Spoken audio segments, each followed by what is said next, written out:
Stuart Davis. Welcome to another edition of Real Estate Quarterly. To start off our third season, I've decided to take you at an unconventional look at real estate, and that's in the area of parks and recreation.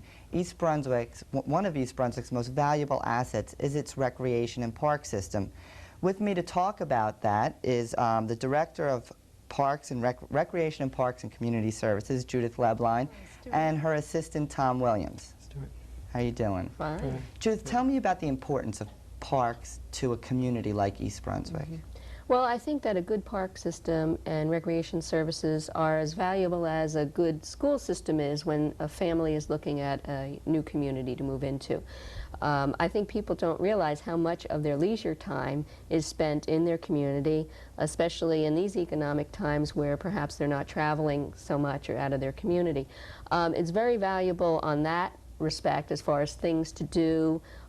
It also correlates to what kind of sports organizations there may be in the community. If the park system is good, it usually follows that there are active volunteer organizations like football and baseball and those sort of things.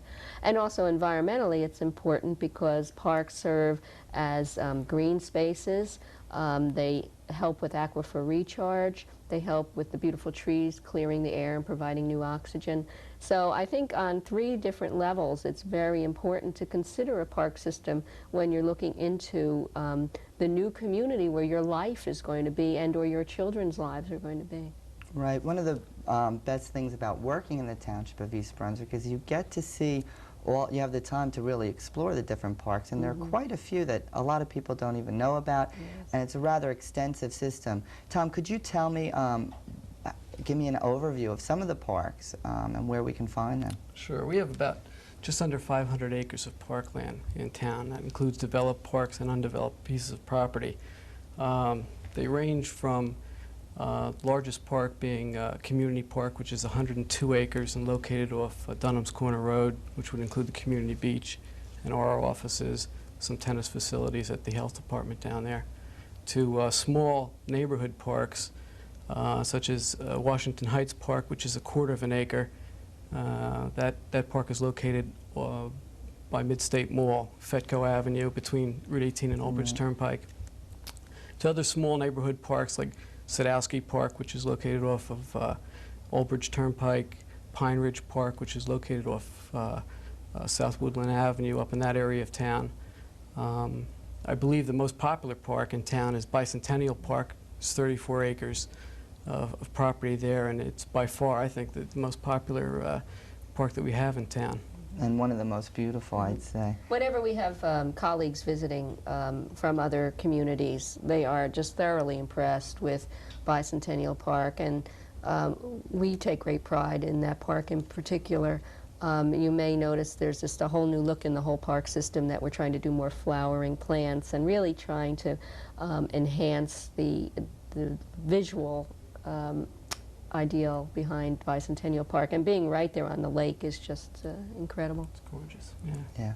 Now, besides the parks that actually have activities for people to do, there's other types of parks in the township that a lot of people may not be aware of, and they probably encompass a bulk of the acreage. Could you tell me about that? The undeveloped pieces of property that we have total about 266 acres, and included in that group of parkland would be, for example, Frost Woods.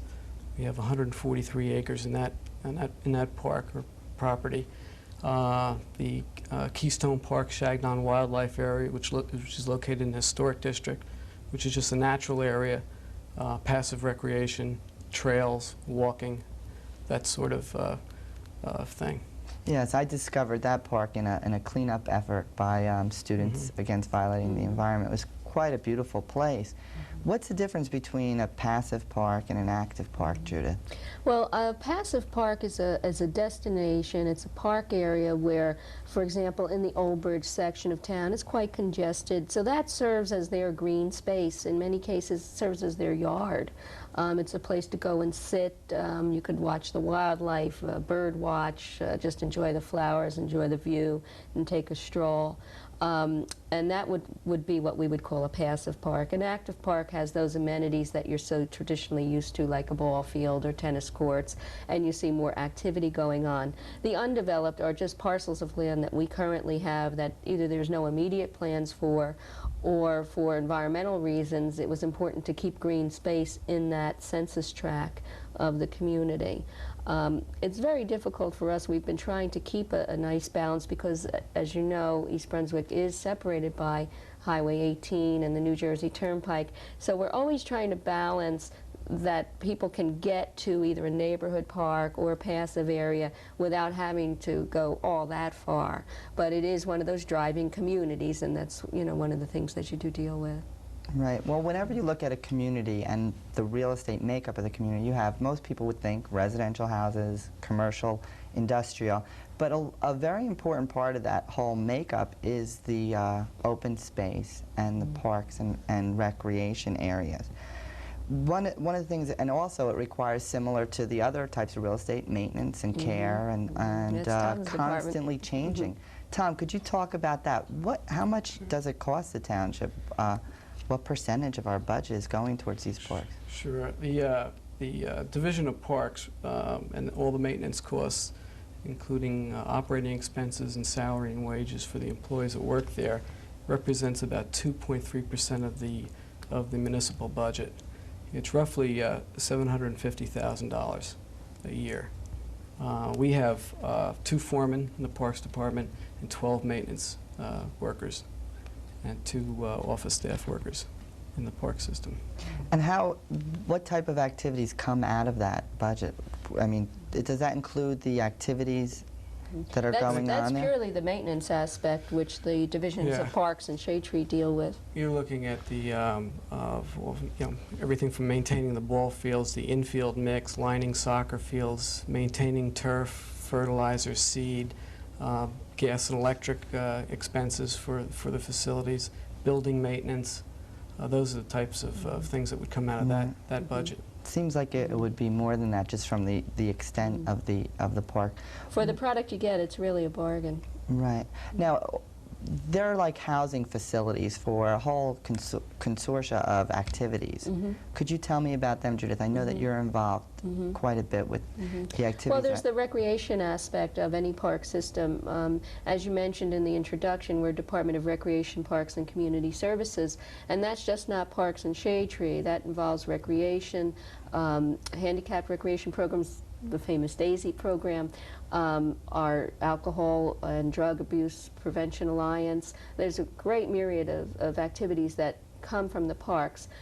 In particular, Bicentennial is very active. That's the home of the DAISY program, and we're currently building a new totally accessible building there. They were operating out of an old field house, carriage house, and they've been there. They're celebrating their 25th anniversary. But in this year, it's kind of poetic that we'll be dedicating this brand new building that is fully accessible for the children. That's in Bicentennial Park. A great deal of activity happens there.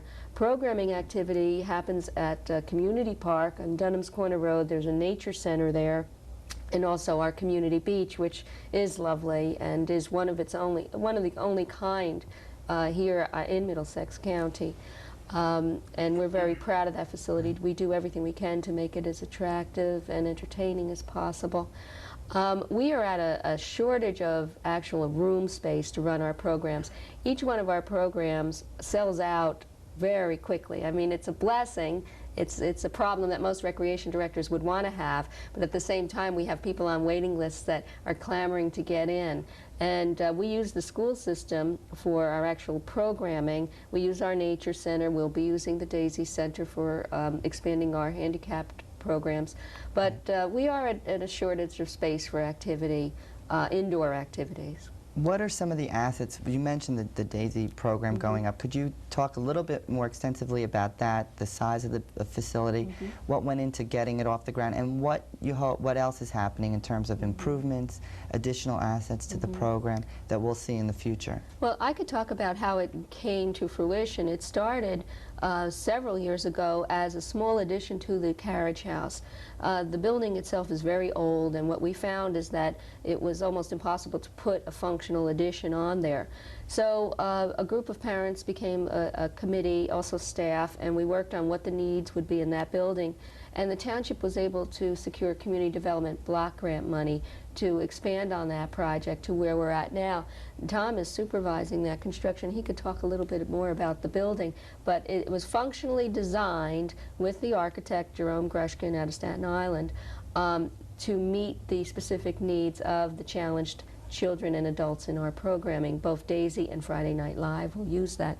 And Tom could tell you a little bit more about the building. It's beautiful. The building itself is about 3,400 square feet, which includes a large multi-purpose type room with room dividers that can be divided up into 3 areas: a kitchen, locker areas, a vestibule, and locker type area for the children to put their belongings, lunch boxes, and that kind of thing in, restroom facilities that are all handicapped accessible. And the new building is connected to the old existing building by an enclosed walkway. So it really takes advantage of the site and gives them a lot more space to use. The participants can move from one section of the building to the other without ever getting wet anymore. They used to have to go from one building to a garage, and so now it's much safer and certainly beautiful. And there's been a big community effort behind that building, and that should be officially dedicated this fall. Right. I know that's a very active, very good program that the township offers, and it's good that they have a better facility to work. Yes, and I did some they can do shows so out there. much more. It's getting more and more difficult. And I think, you know, in mentioning Daisy, that's our biggest challenge in the next couple of years as a park system, is to meet the federal guidelines of the Americans with Disabilities Act. There are going to, even though we're a relatively young park system compared to some of the neighboring communities, we are going to be challenged with the responsibility of making them all truly handicapped accessible. And even though, for example, Bicentennial Park, dedicated in '76, and Diedrichson Park, dedicated much later, although they're handicapped accessible, the new guidelines are so much more strict that we're right now doing an audit of each of our facilities to make sure that they will be truly accessible. And that's probably going to be our bigger challenge than acquiring any new property or developing any new property, because federal regulations do require that. And we're finding that even our newest facilities are a little behind. Can you give a specific example of? For example, we don't have any handicapped accessible playground equipment in the park system. Interesting. We were recently involved in the installation of a piece at Warnsdorfer School, but that's the only one in town. It's truly handicapped and I accessible. think that's been a real education for the community to realize that a child in a wheelchair or a walker right now will have a very difficult time in any of our parks, but it's our goal to meet those guidelines. We've also been concentrating on the preschooler. Some of the early predictions with the townhouse development in town was that this would be a community of yuppies, usually without a child, or what do they call them, dinks, double income, no kids. Surprise, surprise, with the economy changing, townhouses have 2 and 3 kids in them, and all preschoolers. There's a lot of baby carriages, another baby boom, and we're finding that where we may be coming up slightly short is in the smaller playground equipment for the little feet and the little hands.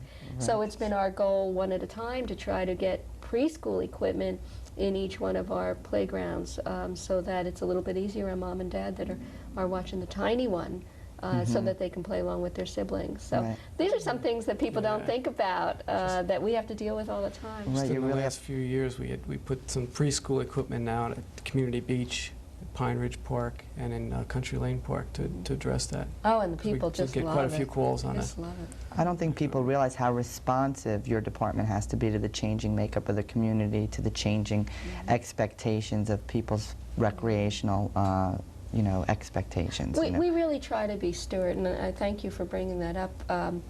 When it's difficult is that people think, for example, roller hockey. Roller hockey is now all the rage in town. We did have to put up signs on our tennis courts and our basketball courts saying no roller hockey, because those courts were not designed for that kind of play. we do have to restrict them from using it because, frankly, it will protect them from hurting themselves. They can go into a net, they can go into a standard, a backstop, and be hurt. The Recreation and Parks Advisory Board, on hearing that kids out there and adults out there wanted to play roller hockey, had a public meeting. We had something like 70 or 80 people came out pleading the case for roller hockey. And the immediate reaction of the rec board was, let's do something right away. These are, you know, healthy, good kids. They're not causing trouble. Let's do something for them. But life isn't that simple these days, and we're now working with the Joint Insurance Fund to find out what is acceptable and what isn't. You know, some very well-meaning citizens come up and say, oh, just throw some asphalt out. Those days are over. It has to be specifically designed for the sport. We have to make sure that the township's liability is not increased. So even though the immediate reaction is, oh, just throw up a few nets and let these good kids play, things can't be done overnight. We wish they could, and we wish that, you know, the pot was always full of free money. I guess you also have to be cautious of fads rather than something that's a trend. Yes. Whereas it may just be a temporary enthusiasm. Yes. The same thing is true of sand volleyball. We have a great many people very interested in sand volleyball, and we've been weighing the pros and cons of it. But volleyball is on the rise nationally when you also see it happening everywhere. We don't want to be one of those communities that winds up with a lot of skeletons either. One of those might be those old skateboard parks. Years ago it was skateboard parks or motocross, and very popular. In some at the towns time. it did beautifully, and others it didn't. Other progressions that are being made, the manager's field is undergoing some change. Exciting. Yeah, I'd like to hear about that. I don't know a lot about that, so what's going on? We're real excited about that project. The site is located on Dunham's Corner Road. It's the old Baseball Managers Association property. There are 4 baseball fields at the site and a hall, Manager's Hall. The project is divided into 2 phases. Phase 1 is the renovation of 2 of the fields and improvements to the parking lot, entrance to the site, improvements to the concession stand. And phase 2 would be the improvements to the remaining 2 fields.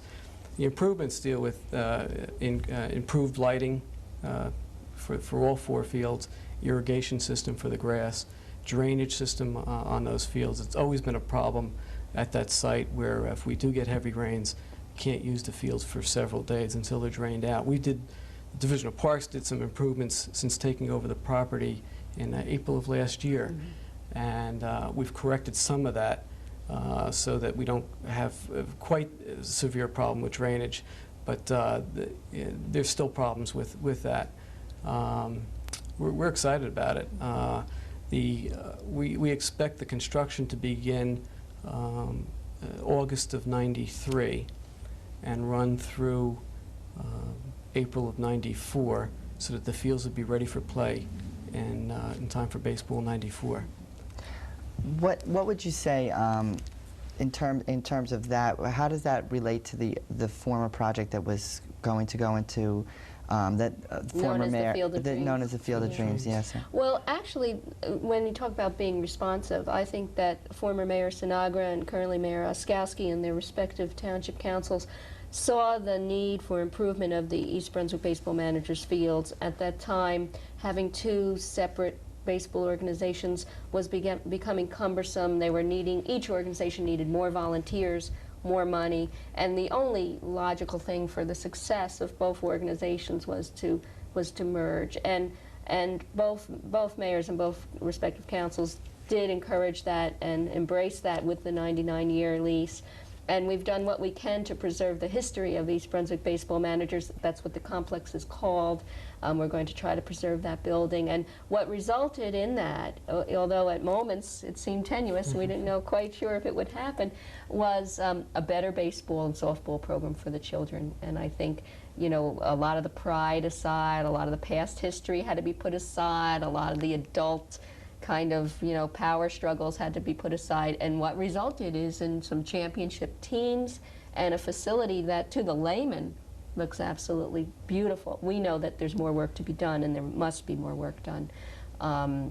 But yet, when you drive by, it's a great improvement, Right. and the people that founded that facility worked their hardest to try to keep it up, but you know, we have a full trained crew with the proper equipment, and it became too hard. So when you talk about responsiveness, I think that's the kind of thing. Field of Dreams was a dream to try to provide better baseball facilities, and what it became, Field of Dreams, became the East Brunswick Baseball Managers Yes, Complex. and it seems to have created a more unified community. I think so. It's getting there. Yes. I think, you know, history dies hard among sports enthusiasts, and so for it's been a little interesting, to say the least. In this economic time, people's taxes are going up. Certainly their income. are? Yes, Oh. people. Well, they are slow. Mine are. Fortunately, in the, you know, between the county and the local and the state, and we've maintained the services here in town. How can you justify, you know, to the taxpayers, the services, the parks, the recreations? Well, if they've taken part in them, we don't need to justify it. And if they haven't taken part in it yet, they don't know what they're missing. You know, unfortunately, people don't know until things start to deteriorate. And we have been dancing as fast as we can to keep them up because of the pride we have in the system and the initial investment. But I think that's the point. You have made, as a citizen, an initial investment in futures. And to let that investment go is really ridiculous, because later it's going to cost more. If you look at the urban areas that have let their park systems go, to rebuild those park systems is going to cost an incredible amount of money at a time when money isn't worth as much. So just like when you're talking about keeping up your house for its future value, it's the same thing with the park system. If you let it go, it's only going to cost more later.